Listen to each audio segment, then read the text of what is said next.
नमस्कार फ्रेंड्स, पुणी थे मोर चैनल रोशनीज किचन को आपण मानक समस्त को स्वागत। तो आज आम बनइबा माटी हांडी रे बसा दही। देखो तो कितने बहलिया है, मोटे पानी बाहरनी। तो मुझे सब टिप्स और ट्रिक्स शेयर करी आपण केमती घरे पूरा मार्केट भली दही बन पारे।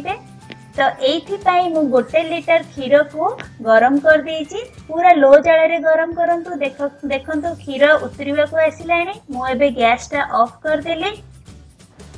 प्राय अध घंटा पर एटा टिके ठंडा हो गला। मुझे फ्रिज रे रखीदेवी 5 ରୁ 6 घंटा। तो देखो केमती सरटा पूरा बहलिया पड़ी। ये सरटा को मु प्राय 15 दिन रखिकी एथि मु घी बाहर करे।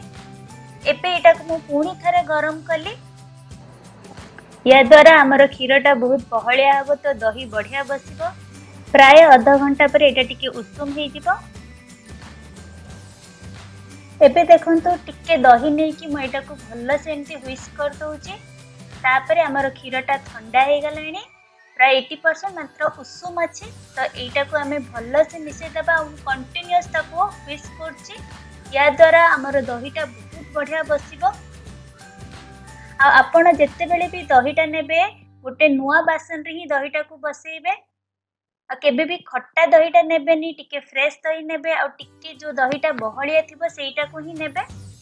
एही रेसिपीटा मोर फ्रेंड सुजाता साहू और भाग्य चौधरी कहिथिले अपलोड करिया पे। तो तांकर फरमाइश रे मैं एही रेसिपीटा अपलोड करछि। ए छोट छोट टिप्स आपण फॉलो करंतु फ्रेंड्स, बहुत बढ़िया दही बसिबो।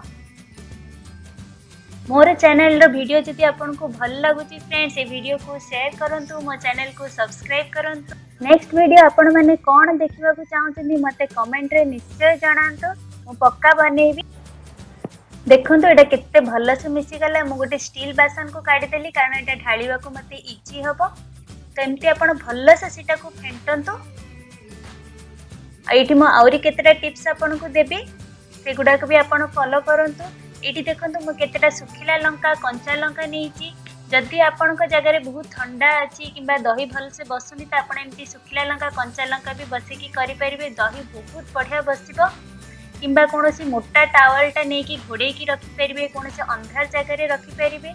मु जेनराली ओभन को प्रीहिट करके रखे जितेबाला बहुत ठंडा पड़ी था। ना नॉर्मल मु एमती ही बसाए। प्राय 3 ରୁ 4 घंटा पर मुझे आपको देखुची दहीटा कितने सुंदर बसी।